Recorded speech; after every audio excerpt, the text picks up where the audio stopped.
Hey guys, it's Sam here with WTI. I want to tell you about this super cute book. B is for Bulldozer. It's a construction ABC book. All about this construction site. They're building something. Each sentence has a different letter that's pointed out, and it goes through all of the ABCs. So it starts with, do you see the asphalt for paving the road or the big shiny bulldozer pushing a load?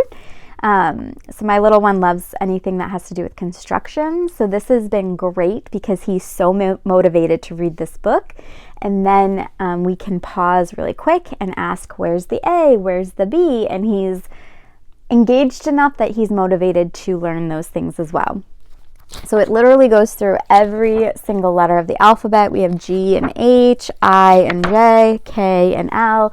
And it's so creative in how it uses those letters and makes it really, really fun for your little one. So we love this. We love that he's learning something while he's reading about something that he's also interested in. So I definitely recommend this, and that is my point of view.